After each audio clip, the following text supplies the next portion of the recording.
Well, yeah, but time's not a problem for him, is it? Yeah, it is, because he lives for ages, so he needs loads of filler. I bet he's, doing stuff that he's just like, I'm not really into this, but it's something to do, isn't it? Sudoku and stuff.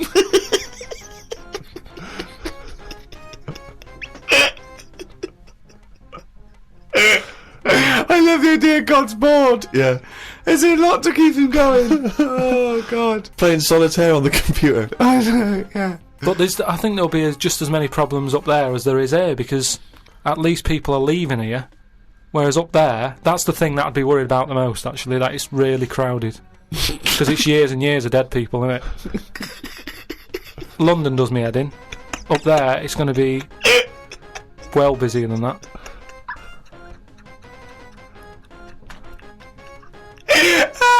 And what are you? So you're presumably all naked. Why has that happened? Well, because he didn't want Adam and Eve to put clothes on, did he? He was annoyed at the snake and everything, and Eve. So you're all back to nature. You're all naked. So you're all walking around naked, right? Yeah. But so you're up there. You're up there just naked, talking to Graham Norton and stuff like that. But I'd have to get used to that. If I go up there and he goes, right, you're welcome to heaven and that, and I go, all right, I've made it to heaven. He goes, yeah. Right, put your clothes in the bin bag. No, you're up there, you're already naked. Right, I'd say, this is a bit odd. Why? You wouldn't worry about it though, would you? Yeah, but it's just odd, isn't it? It's something different, and something different, Well, no, you've been naked before. You've been naked before. Yeah, but I don't roam about with people around me. They're not people. You'd have to get used to that. They're heavenly creatures. I'd say, look, can you just leave me for like 4 days just to get used to this idea? 4 days, okay. 4 days, just to get used to wandering about, and I'd be in my house, and I'd sort of look out. The house that I'm living in. Well, you don't live in a house in heaven. You just wander around on clouds, don't you? All naked and just... Oh, it's getting worse. I don't think it's that good. It's not fair, though, because all them lot have been up there ages with, like, a chance to get a bit of sun on the body and that, so they'll look alright. I'll be wandering about with, like, underpant marks and stuff. Underpant marks! Rick, I know this is something you always get excited about. It's Carl's diary. Can we have a jingle? I don't believe it! It's got a really Thank you very much. Woke up to the news about an elephant in India that had sore feet, so the locals have made it a big pair of slippers. Tried to look online for a picture, but I couldn't find anything. Sure, they've made it 2 pairs of slippers. Well, I'm only going by the facts in the diary, Rick, and I would have thought that they were absolutely bona fide and fact-checked. Completely accurate. I'd be very surprised if there's any mistakes in here. I'm sure they've done this for an elephant before. I thought elephants have bad memories. No, but fair enough. I thought elephants have bad memories. If they have, I'm guessing it's going to keep forgetting where it's left them. I mean, just to get if it's a myth, the myth completely wrong. Yeah. Elephants never forget. That's the saying. Not they always forget, so you can buy them slippers every year. Carl says, I haven't had a pair of slippers for years. He thinks they're dying out. No, I love slippers. I love a pair of slippers. I love a pair of slippers, mate. Just wear socks. Oh, slidey on a slidey on a piece of lino. I know. And what about if you maybe opening a brand new box of thumbtacks? You drop them all over the floor. You're trying to pick them up. Rick, I've got to pop across the road to get some milk, but it's right opposite. I'm surely not going to go in my socks, though, am I? But I don't want to put on the shoes. It's mad. No. Pop some slippers on. Oh, perfect. Yeah. Yeah. But you shouldn't go out in your slippers. Why not? Just across the street, mate, to get some milk. Because they're inside shoes. You don't go roaming about on tarmac in slippers. That's basic. But you don't have any slippers, so you're just tiptoeing across the street, I'll put my shoes on. But you can pop out and get the paper and the bottle of milk, can't you, in the slippers without any harm done? No. Huh. Apparently not. That'll make it into the diary. Tried to have a shower, but there was no water. I love it when he calls me and things go wrong with the flat. But I like the fact that he tried to have a shower, but there's no water. How long did it take you before you realised he was there for 20 minutes? Yeah, after 20 minutes, he said, Suzanne, should I be dry? Yeah, I'm freezing cold. Yeah, no, you should be sort of wet and warm. Right, there's no water then. Brilliant. I called the service charge people, but no one was about. Looked outside, but couldn't see any work going on. Great, innit? In India, they can sort out elephants with shoes. In London, we have no water. Hung about for a bit, but still no sign of any water. Brushed my teeth just using the paste, and used the little bit that was in the kettle to have a wash. I was pretty chuffed that I thought of using that. Suzanne was a bit annoyed because she wanted a cup of tea. She said go across the road and buy a big bottle of water. Not in your socks. Pop some slippers on. Go across the road and buy a big bottle of water, she said. I never thought of that. You had a wash using the water in the bottom of the kettle? Yeah, well, that's clean, isn't it? But how much? There's only a little drop in there. No, it's a big kettle. So what, did you just wash your face? Yeah. So you didn't wash your body or anything? Your genitals Well, were you couldn't, could filthy. you? You've got to look at what you can do with the water available. People in Africa and that short of water aren't wasting it, saying, oh, my feet are a bit dirty. They drink it. What do you mean? I had a look online to see what's been going on. Scientists say that Everest, brackets, the mountain, just in case you've confused that with any other Everests. Maybe the double glazing people. Yeah. Scientists say that Everest has grown a bit. The way they were talking about it, you'd have thought it's grown loads. It's only inches. No, isn't that... They found out that it's actually a couple of inches taller than they first thought because their methods of measuring are more accurate than they were 20 years ago. So it's bigger than they thought it was. It hasn't grown. No, I just think what's happened is at the bottom, because of like people are always climbing up it, aren't they? Right? Yeah. So they're sort of wearing away the soil at the bottom. Talk rubbish. So There's always also, pushed it down. it's It's also just measured against sea level. It's not measured about when you get... Otherwise they'd just dig a big hole, wouldn't they, and go, right, it's down to here. If the peak is measured at the end of the day, against sea though, level. does it matter at the end of the day? No, but it's just nice to know, isn't it? Yeah, but that's what I'm saying is we don't need to know that. It's not going to put anyone off. Like Brian Blessed, who's always climbing up there for fun. He's not going to go, oh, I could handle it last year, but 2 more inches. Forget that. Going to be shattered. So don't worry about it. It doesn't matter how big it is. Something else though that's happened since, right? They were climbing up there, and someone got near the top, and they were sort of climbing up like that, holding the cliff edge and that. And they'd forgotten the flag. Had to go back. No, their hand hit the bit of rock, and it went like ding. I'm like, what's that? It went, ding, ding. Put another hand up, ding, ding. Piano under there. They don't know how it's got there. Right, you're talking shit again. Someone's been tipping. Well, oh, right. Up Everest. Okay. The council won't even take away your washing machine unless you pay them. They're not going to sneak up Everest. No, this is the problem, innit? Because the council won't take anything. People are going, what can we do with this? Oh, yeah. Well, I'll tell you what. Yeah. Just sneak up Everest. It'll take you 9 days, and you may die. But just pop it up on Everest. Well, I know for a fact that you've confused a few things there, because I think the piano being found was actually somewhere in Scotland, some kind of moor in Scotland, and they found a piano up there, and everyone said, I don't understand, how's a piano doing up here? And it turned out that some guy, one of these people who like tries to break world records, had dragged a piano up there as some kind of feat of endurance, but thought, I'll be damned if I'm going to take it back again, and just left it up there. It wasn't, bloody tipping or aliens or anything. My dad used to bury things in the garden because the council used to charge for lights and cookers and pets. So I'm just thinking in millions of years when they dig that up, they think that dogs used to cook and do washing up and things. Yeah. I love the idea of burying utensils. And think of the hole big enough to bury a washing machine. Or a mango. So whoever kind of bought that house after your dad, they got a little treating store. Yeah, lovely little themed rockery. Yeah. The weather is weird this morning. 1 minute it's sunny, then it's thundering, then hailstones, then it's sunny again. People will be saying it's global warming. I don't really know what that means. Everything's changing all the time, innit? I wonder if years ago when we first came out of the sea and we walked on land upright, did people blame the weather for that? Good point. No, it's so stupid. Yeah, ridiculous. We didn't come out of the sea and instantly start walking around like humans and go, oh, can you believe it? We were swimming around, we were having a whale of a time. Do you know what? I blame the weather. No, but now they would if that happened. It's the same way, say like evolution, right? We talk about it a lot, right?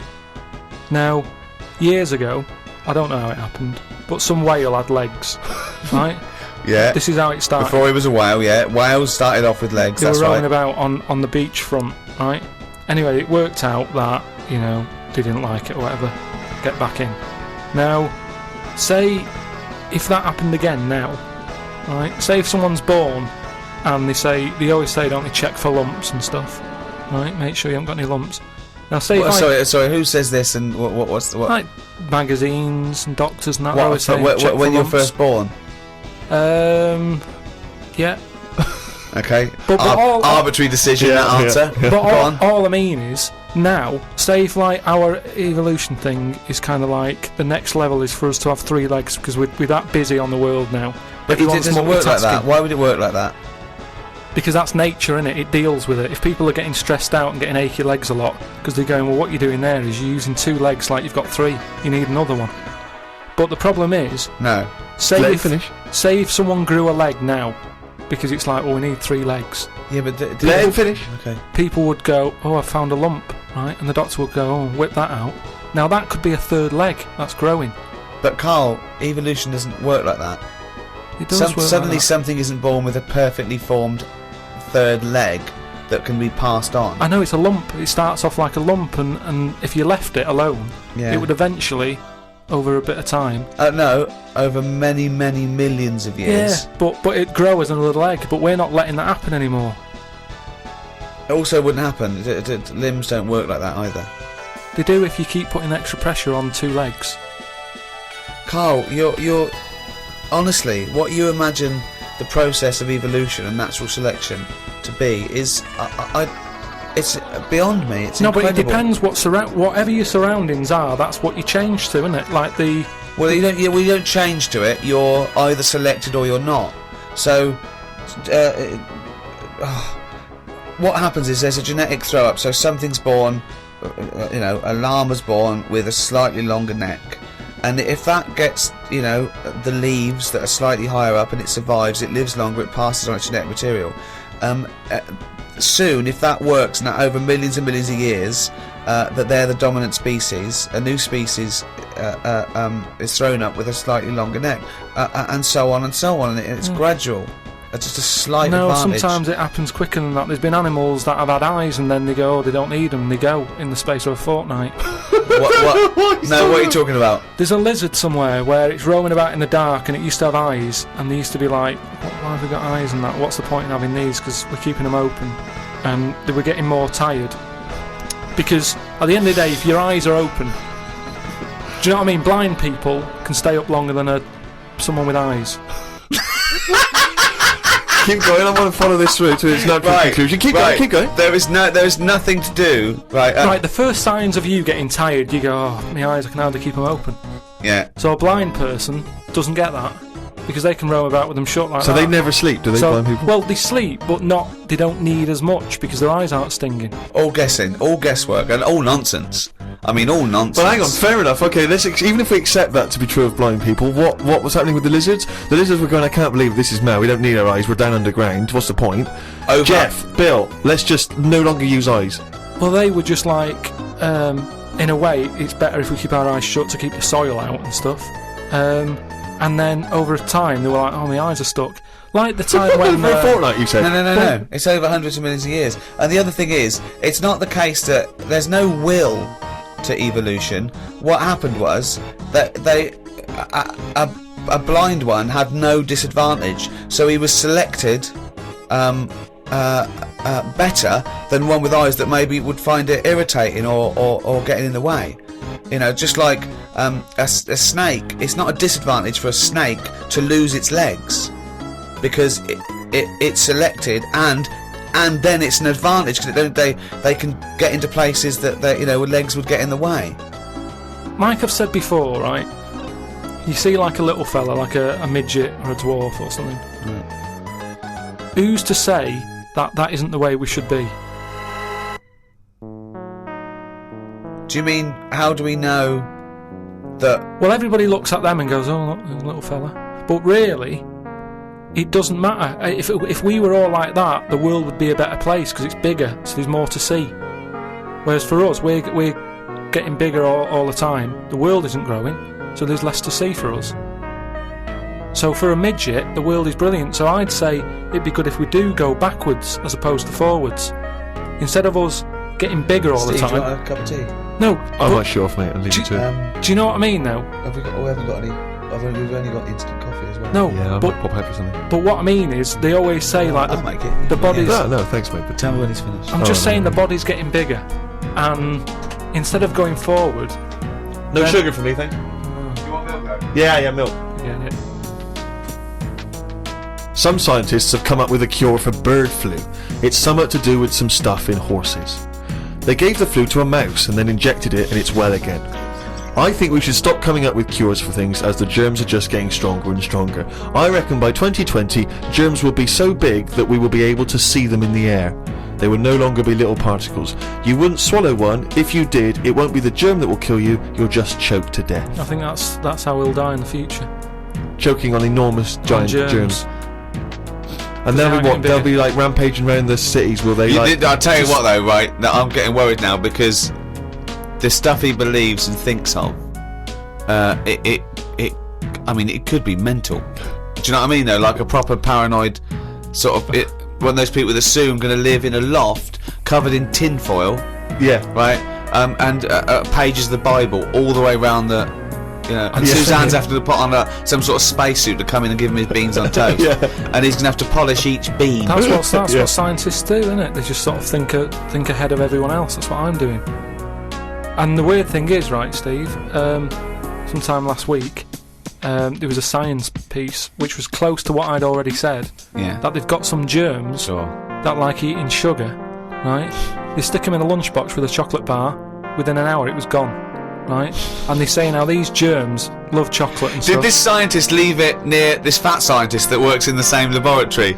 And he went, it's unbelievable. He said, Ted, he went, what? Right, I put the chocolate bar in here with the germ. I came, it's gone. That's amazing. Well, that's brilliant, that. Do it again. What? Do it again. Leave another one, see if it happens again.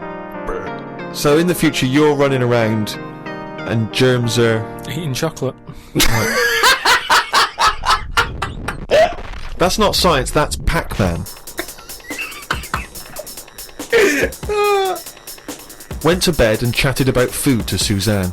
I said it would be best if our bodies could be run on something like coal. That way you wouldn't get fat people because you wouldn't be eating for enjoyment. You'd just be eating to give you energy. Suzanne said, "Why do you always take the nice things out of life?" Because sometimes to think about the future, it's not going to be all good, is it? The way we have to do things now, that we sort of go, oh, I'm sick of this. But they do it for your own good. But you try and change the laws of the universe. Based on arbitrary whims. No, but we're Yeah. always eating stuff. That's one of the things we do now, isn't it? As soon as we find a new creature like that frog that's been hidden away for like millions of years, you get someone who go, I wonder if we can eat that. Do you know what I mean? It's everything that's walking on the world, they sort of see what powers it's got. What powers it's got? No, like if it can jump far, is it poisonous? Can you get anything out of it to save people? And then can we eat it? They're the three things that they do with a new frog. Any creature. So what are they? Can it jump fast? Yeah. Has Is got it any poisonous? poison in it that you can use to get rid of illnesses? Yeah. Can you eat it? That's the more first and three more- questions anyone asks, do It they? seems to be the way, because you look at menus and that, how they're getting bigger and bigger now, and that's only because we're finding more and more species of stuff. Is it? Yeah.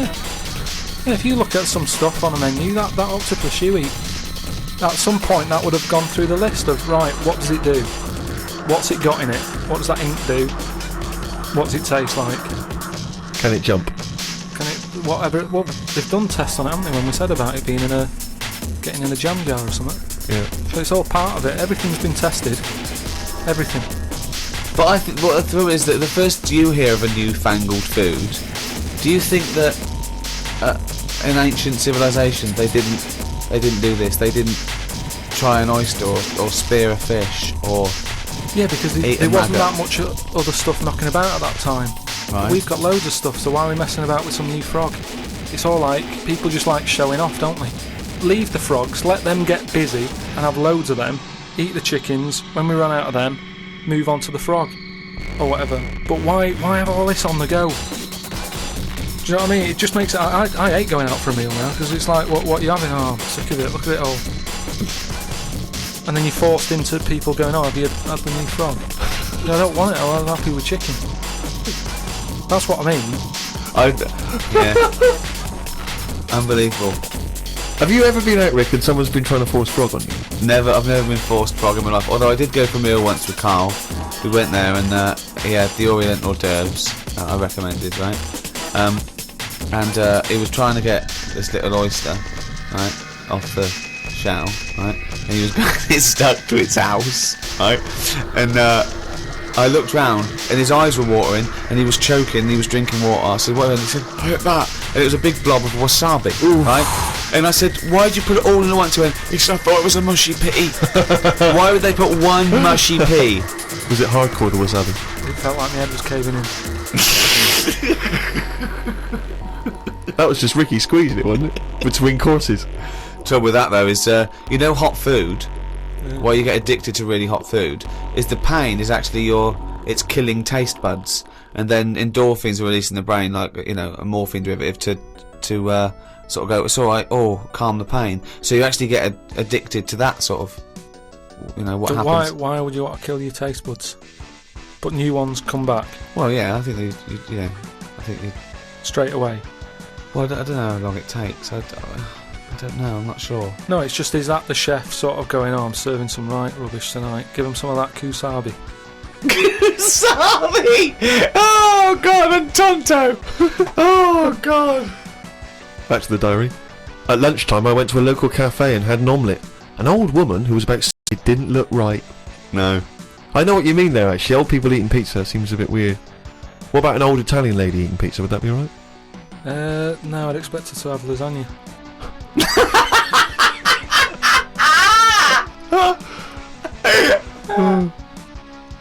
Told Suzanne that I had read that we will have spoken to aliens by the year 2025. Ricky once told me that if a lion could speak English, it still couldn't have a good chat with us because its life is different to ours. If that's true, we've got no chance with an alien. I'd be worried it could read my mind. I had that problem once years ago when I worked in a studio making cassettes. Some mind-reading woman was having some cassettes made. She waited while I did them. She had a small dog. I knew she was trying to read my mind, so I just thought about the dog. I thought that would confuse her, because she wouldn't understand why I was thinking about her dog. There's so many elements in this. There's a woman who can read. She used to Read that again. Read that again. Okay, we're gonna have an instant replay now. I'll tell you Any what- I can tell you what psychologist it is. listening, or psychiatrist, or just anyone, really, listen to this. What Carl's put in his diary. Okay, Steve, away you go. I'd be worried that an alien could read my mind. I had that problem once years ago, when I worked in a studio making cassettes. Some mind-reading woman was having some cassettes made. She waited while I did them.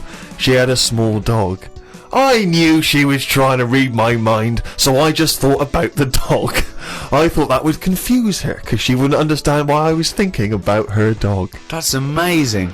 So, firstly, how did you know she was a mind-reading woman? Everybody who came in having cassettes done, you'd find out about what the job is. So, if it's a band or whatever, it might be a police station needing blank cassettes to interview people. Yeah. And she had them to sort of use during a thing where they do mind reading and stuff. So Right. you get A recording, of it. Yeah.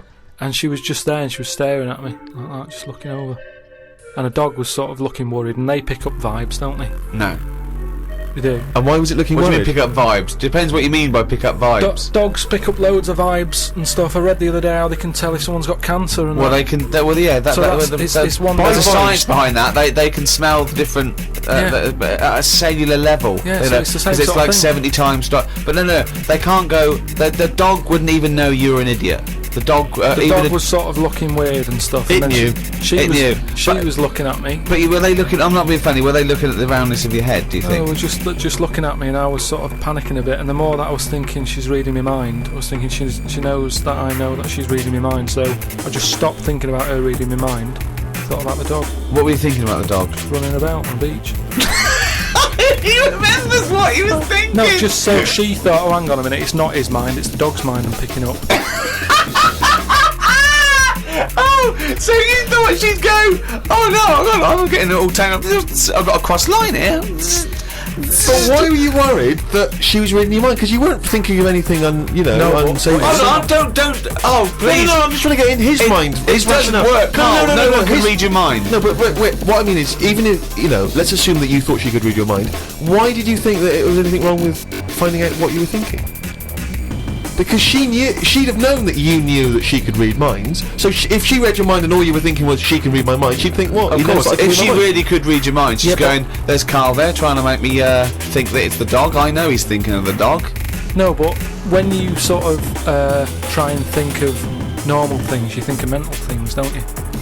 So I was like... Whoa, hold on, let's Go on. No, I just mean, like, you're going, oh, God, I best not watch what I'm thinking then. What were you thinking? Tell me some of the mental things. No, there was things loads of things that was in there. Like, there was an old woman who used to annoy me in there who used to give me socks all the time. And Socks? Socks. She used to always make loads of socks and she'd be bringing them in. And no matter what I did, no matter how much I sort of said, look, I'm sick of your socks, she kept bringing them in all the time. And they had, like, pictures on and that. I didn't want socks with pictures on. So I might have been sort of stood there going, oh, there she is with the socks, I'm sick of it. Now, if she can sense that, she'll go over to her and go, watch him, stop bringing in socks, or whatever. No one can read minds. No one can contact the dead. Say like me, right, if I sometimes come in the room and that and I'm fed up, you go, oh, Carl's fed up. I haven't even said anything. So it's just that, it's because you look like a miserable bastard. Yeah, and we know what that means. We're human and we understand facial movements. So it's a bit like that. It's a bit like that. It's a level down from that. No. She should be able to read your mind if you're locked in a safe and she doesn't know who you are and she doesn't know whether there's someone in there. No, that's what the double-blind test that is. That would never work, would it? Because that means she'd never get a rest.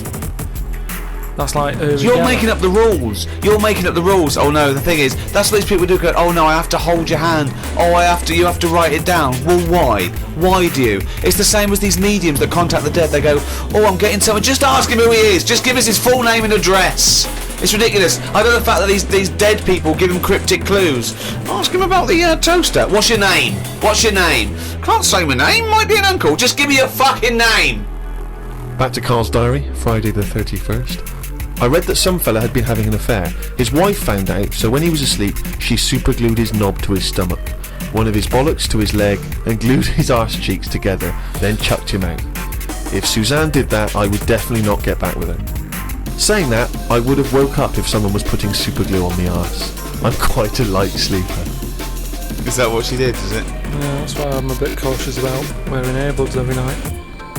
The plunge things. Earbuds, right? So that's what they're called, right? Plunge things. It's like he makes up words. They taught a chimp to talk, and the chimp had a better grasp of language after about a few years than Carl. Unbelievable.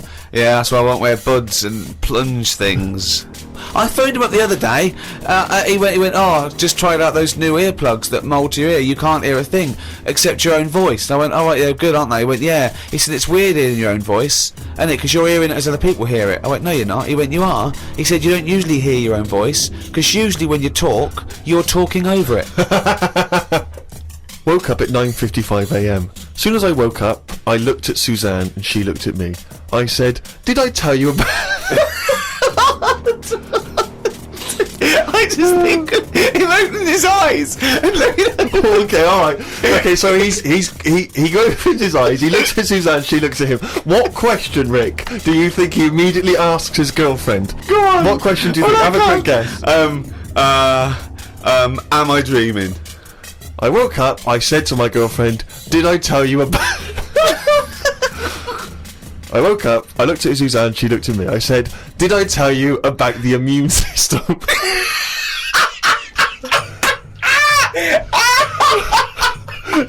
I tell you about the immune system?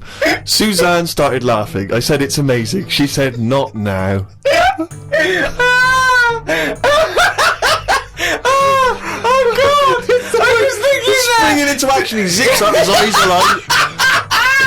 Did I tell you about the immune system? Oh, shut up, Carl. Put the kettle on. Oh God! Oh fucking hell! Was talking to Suzanne about how it's odd that Sundays are meant to be the day of rest. I thought God was meant to be born on a Sunday. Or was it the 7th day that he finished making the world? Imagine how good the world could have been if he'd given it an extra day. Sometimes it's best to give yourself a deadline though, so you don't faff about. I looked at Suzanne. She was leaning back on the bench with her eyes shut with the sun on her face. I never got an answer to my question. Pretending to be asleep. I met up with my mate Laurie. He said he was in a pub at the weekend and saw a bloke whose hands were on the wrong arms. No! Well, he had his left hand on his right arm and the right hand on the left arm. I don't think this would be a problem if he's been like that from an early age. When I was in Ripley's in LA, I saw a bloke whose head was on back to front. That's more annoying, innit, than your hands. Innit? Now then, would you walk? How would you walk? Would you be walking backwards, Carl, so that you could walk? So you're basically walking forwards. I reckon I'd walk sideways so nobody would sort of tell the difference. It just looked like. Oh God! He solved it again. He's thought through. Ah. Got home and read my magazine. There was a story about a baby that was born that looked like a frog. What magazine's this? That made the news. That was in a proper newspaper in the end. The story used the description to describe it. There was a picture. I think it was a fairly decent description. It didn't really have a neck or top half of its head. It would look alright if it always wore a scarf and a hat. The world would be a more interesting place if there were loads of different types of humans like there are creatures. Then some people would be good at certain jobs. Spider people, ant people, builders, cockroach people, dustbin men. Good idea, isn't it? I mean, Cockroach men, spider men, what are you talking about? I haven't had a normal conversation with you for a year. No. It's getting worse, I think. I think it's because you've left and you've got too much time on your hands and you live in your head for sort of like maybe 8 hours a day, and then you offload when someone calls you, when you call me, or Suzanne gets the brunt of it. But I mean, I don't know. I really would like to. And the nicest, I still think he's brilliant, right? But I would like to get a little psychiatrist in, just to. Would you mind seeing a No, psychiatrist? but it's just there's nothing wrong. These are all ideas, aren't they? You look at some insects, right? Yeah. They don't have machinery, yet they're getting by, aren't they? They have their lives like we do. They get up. They wander about, they collect food, they tidy up, they fix stuff, they make their own house. We can't do any of that. So what I'm saying is, why aren't we using them? Why are these cockroaches with all these powers and stuff going about? It's all these powers. But how could we use them? How could we harness them? I just told you, dustbin men. Or whatever that. But no, you mean? said that if they were also men, if they were cockroach men, Where's you've left a big bit out, but when that 1-inch cockroach becomes a 6-foot bloke wearing a jacket. It's just that we always use insects for like a bit of fun. You see flea circuses and all that, which is all very well, but I don't think it's getting the most out of them. Cockroaches can live without a head. I know. Could they still sort out the rubbish if they've got no heads? They could, couldn't they? Except if they were, because you know you want to use them as builders and dustmen, they couldn't whistle at pretty girls, could No, but they wouldn't be doing that job. They're just doing the bins. they? Okay. It's ants that are doing the building. Okay, I'm sorry. And are they getting up early? Are they They disturbing don't you? sleep, do they? But then they get you up even earlier. You hate it when the builders get you up at 7, then go to breakfast. Yeah, but it wouldn't go on as long, would it? Because the ants would be working hard. So it'd probably be one day of madness, but then it'd be finished. As opposed to builders just stood about whistling, doing nothing, going on for months. And is this ant 6 foot? No. About 3. 3 foot. So how many of them are there? About 30 of them. And what do they look like? Are they just a giant ant with a... Add that on. Just get on with it. I mean, it'll be weird for a bit, but with anything, you get used to seeing But things, Carl, don't you? again, this isn't an idea. It isn't a theory. You can't put this into practice because it doesn't exist. I know, I'm just saying. It's though, like I mean, you wishing for ant builders is the same as you wishing that you didn't have to do any building and your house was just perfect, or you could just wish for it. What's the difference? Why go through this elaborate? But what I'm saying Weird, is isn't that it? your wish is you're not taking shortcuts. You see, it's the same people who goes, "Oh, I wish I could go back in time and put £1,000 on the Grand National." What you mean is you wish you had £1 million.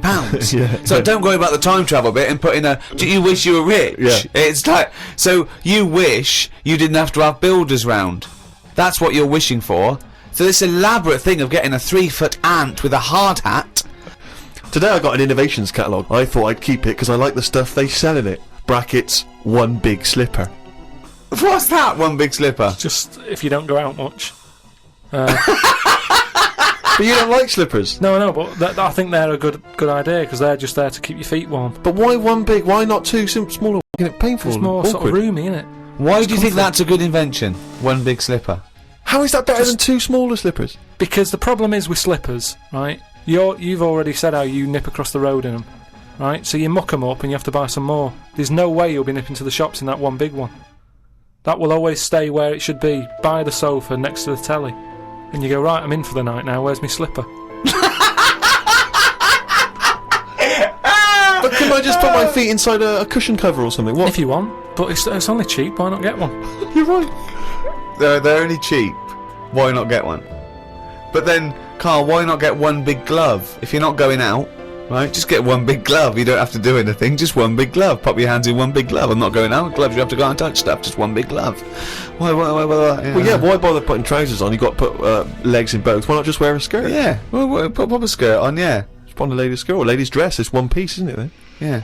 Just pop around in one a big lady's- monocle, don't wear glasses, wear one big monocle. Yeah. I mean, it's stupid having two gloves. Two gloves, two slippers is mental. Anyway, I had a good sleep last night. So much so that I woke up before my legs did.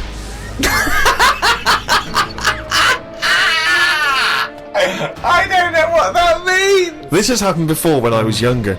We used to have a phone in the bathroom so that if anyone called and we were on the toilet, you'd still be able to be available. My bedroom was next to the bathroom and the phone rang one morning. My mum and dad were at work and my brother and sister were out somewhere and the phone woke me up. So I jumped out of bed to answer it, but the bottom half of my body was still asleep and I fell to the floor. It's horrible. Has that ever happened to you? Well, hang on. I had to crawl for a bit and reached for the phone. It was a fella selling some bread to my dad for the shop. By the end of the call, my legs were working again. It's a weird sensation. What shop? My mum and dad used to have a butty shop.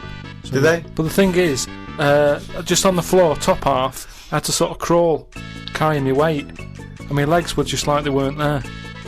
It's really, really weird. You mean you woke up with two dead legs, two pins and needles, legs? Are you feel sure them. you weren't wearing just one big slipper?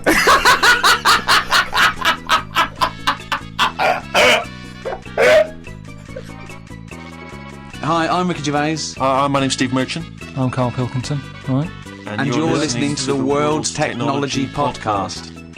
Can we do that end bit? Just hang on, here we go, on the count of three. Right? Okay. 1, 2, 2.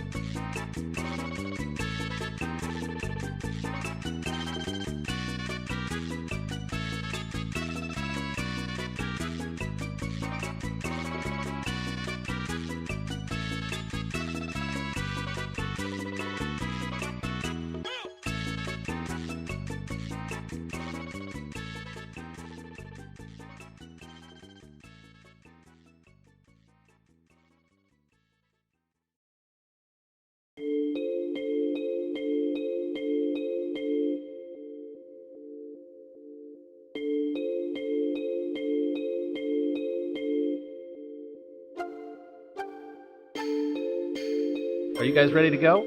Absolutely. All right. I should start off by thanking all of you because I usually have to do my interviews from a very small, cramped, smelly booth in the newsroom, but I actually get to come down to the big studio today.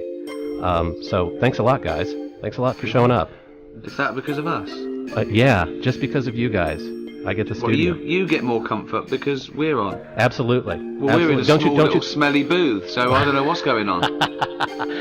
Well, okay. Anyway, I guess I should start off by asking, Ricky, Steven, you guys have been working together for a long time. TV, radio. Why podcasting? A couple of reasons, really. It's total artistic freedom. I mean, we always had, artistic freedom. It's not the fact that we can get more freedom of speech than we ever did have, but it's more convenience. We can do it when we want for as long as we want.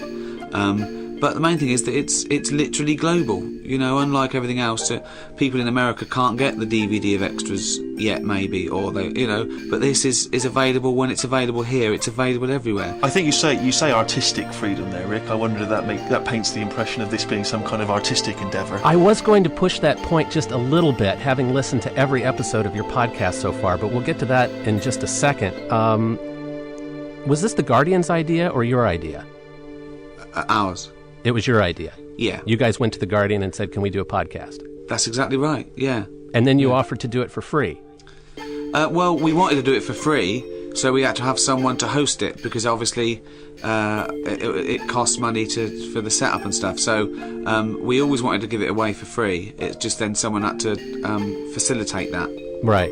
So that idea came first. That was absolutely fundamental that I wanted it free. Yeah, we just and the Guardian were great about that. They're sort of like the forerunner of sort of media in England. So it was a marriage made in heaven. I mean, they have been out in front, haven't they, on new media, blogging, pictures from picture phones, things like that. A lot of sort of citizen media. I must warn you that the more you press any point, the more you'll find our ignorance. Oh, right, okay. Blogging?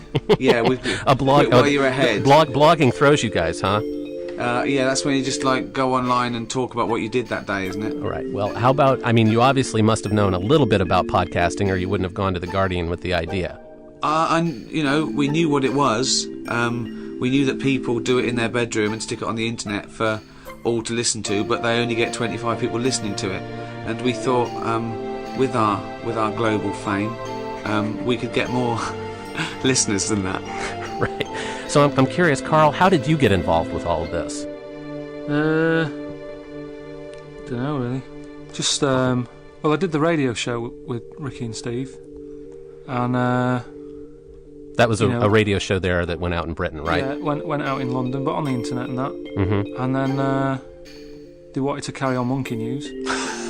Yeah, Monkey News, for listeners who haven't heard, is sort of a roundup of monkey news. Yeah. Well, I think what we should make clear to people who aren't familiar with the show is that, unlike the things that Ricky and I have worked on in the past, our TV sitcoms and things, this is not a carefully crafted comedy show. This is basically Ricky and I probing Carl about his views and opinions on the world. And what we discovered when we started working with him is that they are unique. And that word is bandied around, but I think I would be right in saying, Rick, that they are truly unique Carl views. is the most fascinating human being I've ever met. And I mean that both as a compliment and as an insult. His views are fascinating, but they're rather like the first chimp that ever speaks. They're rather like when you thaw out a caveman and then experiment on him. I mean, I see myself and Steve as very much as Anthony Hopkins in The Elephant Man, taking round Carl as an exhibit. And it's strange that now people want to talk to it. It really is only a prop in our show. Now, Carl, you're not getting paid to do this, so why do you take this kind of abuse? I don't really see it as abuse. Oh, right, okay. I mean, they've as much as said it's abuse. Yeah, but it's just, I mean, I sort of learn stuff from it, so that's a reason to do it. But also, what have you learnt this week? Well, the what's her name? The about that lion. That if it could shout, it couldn't. I don't always learn something. Right, obviously. He's referring to Wittgenstein's lion, where Wittgenstein said that if a lion could speak English, you wouldn't be able to understand it. It's because his frames of reference would be so far removed that even though he's using real words in the English language, we wouldn't be able to understand what he said. Carl, what did you learn about that? I just thought a lion was a bad example of a creature that you couldn't have a chat with. Go on. Yeah. No, I just... I'm with you so far. Yeah. Yeah. So all a I'm bad saying... example of a creature you couldn't have a chat with. So you're saying that you could have a chat with a lion. It's a bad example. I just think, because you said it could speak English, so what I'm saying is, if it can speak English, it's wandering about. It's got quite a normal life, but it can't speak English at the moment. Right. It's like us, it roams about, it's looking for food. Yeah. Now, if it was a worm, I'd say, yeah, that's not going to happen. Just because it's got all the odds are against it. It lives underground. It's underground, so it's not living the sort of life we have. Mm-hmm. It's blind. Do you know what I mean, Clark? It's got no mouth, so it's going to be muffled when it speaks English. As always, Carl, I kind of try to start. I kind of start getting my head around what you're trying to say about 10 minutes after you've said it.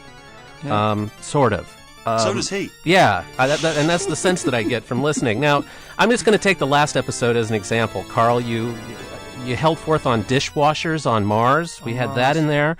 We had what a day would be like on a different planet. But my favorite part, and I just want to play a little clip here, was Carl Pilkington making the case that dinosaurs should roam the Earth right now. If we could just play a clip from last week's episode.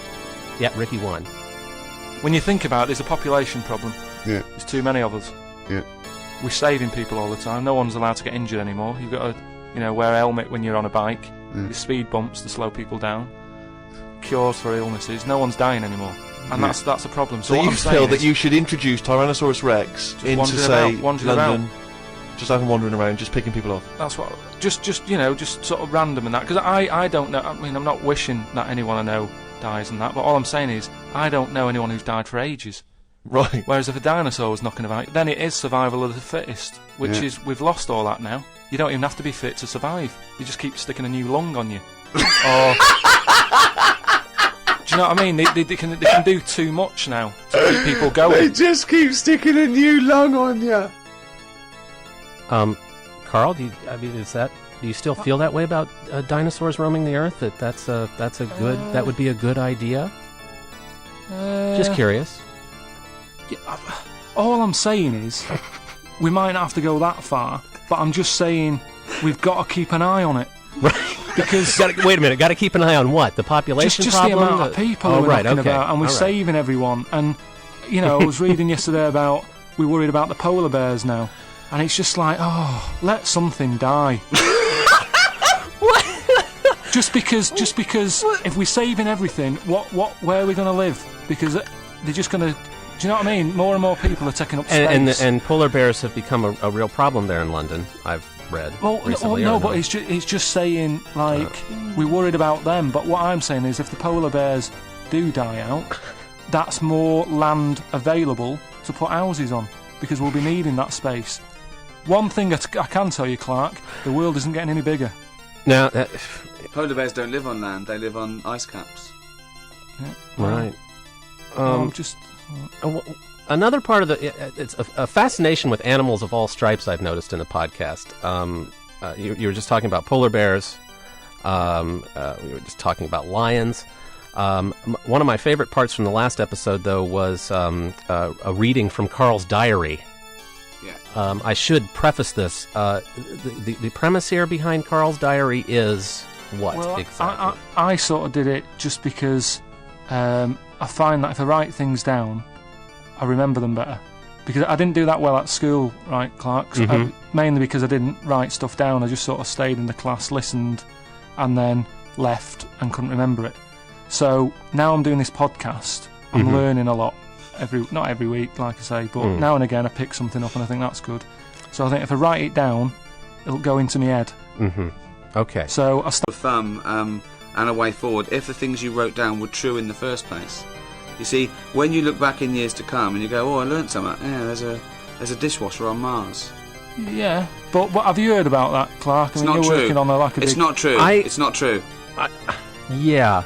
The dishwasher on Mars thing, I wasn't entirely convinced about, but I do like the fact that Carl is so interested in science and technology. But the thing is, it's the thing is about the dishwasher on Mars was that it was in a piece explaining that they've got telescopes now that could see a dishwasher on Mars. It was purely an illustrative point, and we explained this to him afterwards, and we explained to him that there are telescopes that can see the Big Bang, because that's how long it takes light to get here. That happened billions of years ago. He couldn't see that. He couldn't see that when you see a star burn out, it happened a million years ago. I mean, he absolutely couldn't grasp that concept. But I don't see why we're looking that far, because we're not going to get there. To me, it's a bit of a teaser. It's like showing you a really nice beach and saying, but you can't go there. So what's the point in seeing it? The whole thing about seeing something is being able to go, that looks nice, I'm going to go there, or that looks nice, I'm going to buy one. But to say, well, that's not true. What do you mean? Well, that's not true. That's not true in all cases, is it? Why? Well, why have we been fascinated with art? Why have we been fascinated with... people don't show you the Mona Lisa because one day you might buy it. Well, yeah, but I've talked about that. I'm not a big fan of a lot of art.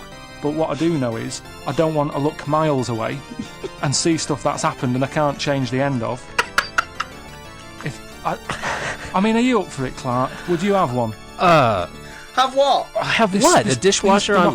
See, this is the problem, miles. Carl, I get lost in it. By the time you get to asking me the question, I don't quite know what you're asking me anymore. I'm just saying, is it worth seeing that far? Well, there you are, Clark. That's one of the most extraordinary questions you must have been asked in some while. It is. Is it worth looking that far? I'll tell you what I mean. Maybe this is clearer. It's like when you get to a corner, you want to turn it because you go, I wonder what's around it. But if you can see round the corner without going around the corner, then, will you ever look round the corner? Maybe that's not He's tongue-tied. He's brain-tied himself again. At this point, since we're out in space anyway, in more ways than one, I wanted to, Stephen, you tend to be the one who reads from Carl's diary. Is that something you look forward to? Enormously. I mean, Carl. We had to persuade Carl to allow us to read from his diary. You might explain what his diary looks like too. Well, his diary is one of those enormous, oversized desk diaries. It's not the sort of discreet thing you keep in your pocket. It's a big black folder, essentially, of his gobbledygook. And every day he writes something down. He hopes to have learned something. Weighs about £10. His writing is all in capitals, like the writing you see in a madman would leave about just before aliens. he started picking people off from a clock tower. Oh boy! Yikes! Well, which of course would help with limiting the population, Carl, if we had someone doing that. Hey, you wouldn't need the dinosaurs. Exactly. Oh. Yeah. Well, I wanted to play. This is from the last podcast that you guys did too. This is Stephen Merchant reading an entry from Carl's diary about the Big Bang Theory. Oh. Got my science book out. It said that the static you get on the telly when a channel isn't tuned in properly is radiation that is still knocking about from when the Big Bang happened. I thought about the Big Bang and wondered if it was really a Big Bang or did it just sound louder as there was no other noise to drown it out. Good point, isn't it? Carl's diary, Rick, never ceases to amaze. More from that next week. I mean, wow. Yeah, I agree. That's sometimes all I can think is wow. Yeah. I just. Have you ever heard us discuss the model of infinity with the infinite amount of chimps eventually? Eventually, but doesn't Carl believe that the chimps can't come up with anything by Shakespeare? Carl, what do you think of that? It's. He reckons it wouldn't happen if I hadn't read it first. Right, the chimps. He doesn't get the concept. No, he doesn't right. get the concept of using... the trouble is, where people use that model of a chimpanzee not having consciousness, Carl doesn't believe that, because Carl thinks that chimps think like us. Carl gets most of his scientific information from the Flintstones and the Planet of the Apes. So a chimpanzee is a really bad example to show random... it's infuriating. But the biggest problem I've got with it is, right, and... This is the chimp theory. The chimp theory. Okay. We should point out this is the theory that if you give an infinite number of chimps an infinite number of typewriters, they would eventually write Shakespeare. Eventually write the complete works of Shakespeare. Right. My biggest problem is it's not the same chimp. Doesn't matter. It does matter because. Okay. Let's change it then. It still works if you give a chimp an infinite amount of time. Eventually, he will type the complete works of Shakespeare. But then the new one will come along, the different monkey, whatever the shift pattern is, one will finish the shift. Forget shift pattern. The shift pattern's got, I've told you before, it's got nothing to do with it. So, okay, forget infinite amount of monkeys, right? One monkey with a typewriter, given an infinite amount of time, will eventually, along with everything else, type the complete works of Shakespeare. It just annoys me how you believe that, yet you're not having the... Because it's a model to show the nature of infinity. We're not saying it would ever happen or will ever happen. But they haven't even done chapter 1 of one yet. But they're not actually conducting this experiment. So why say it? It's a stupid thing to say. Oh, really? That's rich. Okay, so other than being a platform for Carl's theories, do you guys think that podcasting gives you comic opportunities that other media really don't? Well, yes, because it's sort of cheap. It's a cheap medium. Mm-hmm. We couldn't go on television and expect people to pay a TV licence or to take advertising out on the drivel of Carl Pilkington. Whereas if we just stick it out there and people come across it, I mean, just think of us pitching this idea to a TV company. We get a shaved monkey and ask it stuff for half an hour. They're not going to be chomping at the bit, are they? Whereas this way we can show them I mean, I really do feel like I am a pioneer in the Old West, and I've found the missing link. Me and Steve think of us going round in some sort of wagon where we pull down the sheet and there's Carl sitting there in the cage, and all these people go, yes, see the roundness of his head, hear it speak, right? You know what I mean? It'd just go around I'd love to do a tour of America and give away little, pictures of Carl. They've met the missing link. But Clark, do you sometimes think I have got a point? Do you ever think, he's right with that one? I sometimes think you have a point.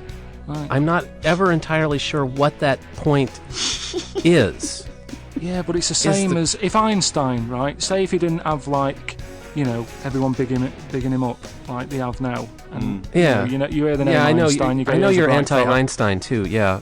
But what I mean is, if he said to you, like, Clark, E equals MC squared, wouldn't you find that a bit like, what are you on about? What's your point? That's a What's your good point. point? I see now that you are like Einstein. I'm just it's saying a every perfect idea, metaphor. every idea has to come from an egg, and I'm just laying the egg. And you've just got a head shaped like an egg, and it's coming out of there. You're just laying the egg, are you? So whereas Yeah. Einstein there, building, of course, on Newtonian laws of physics, your idea of dinosaurs rampaging around London in order to pick people off and keep the population down is based on what previous idea? It's just one idea. Jurassic Park?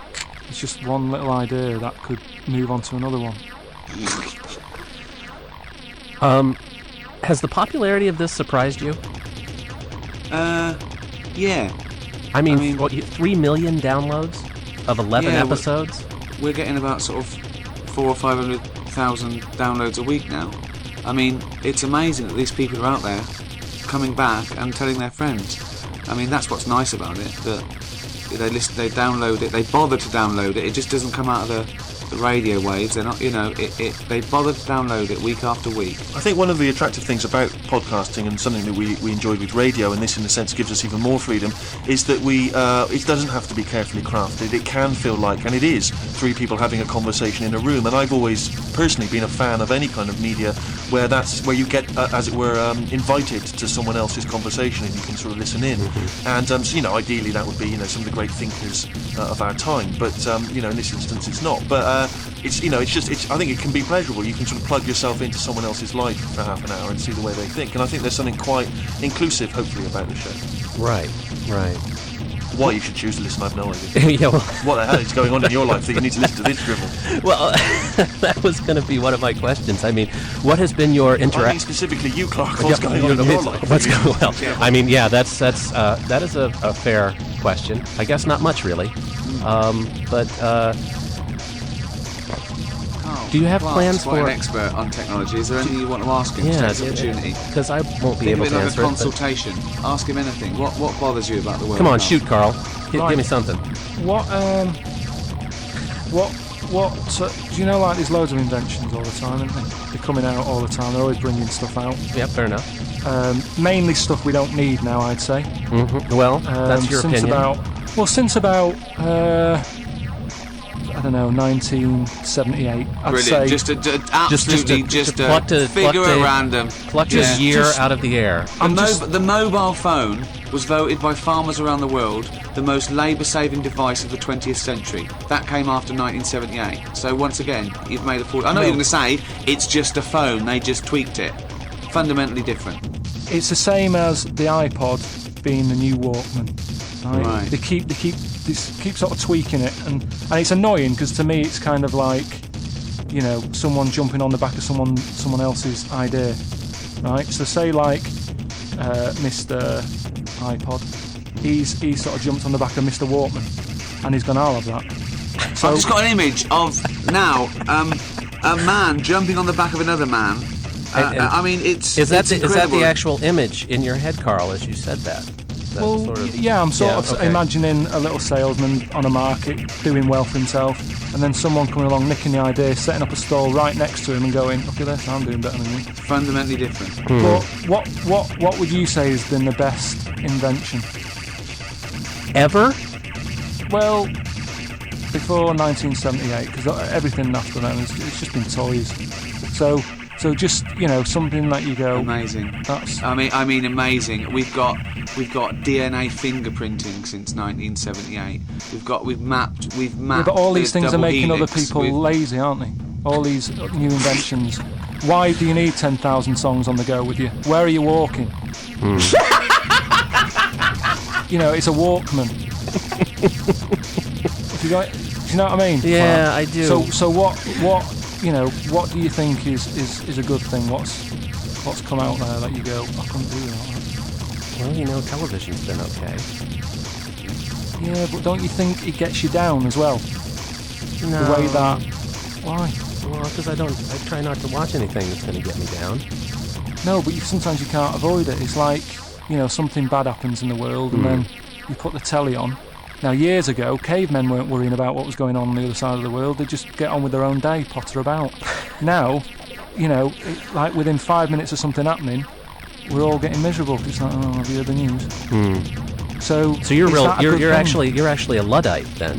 I mean, here you've been doing this podcasting you've made a thing. fatal error there. I know. That's a big word. Yeah. what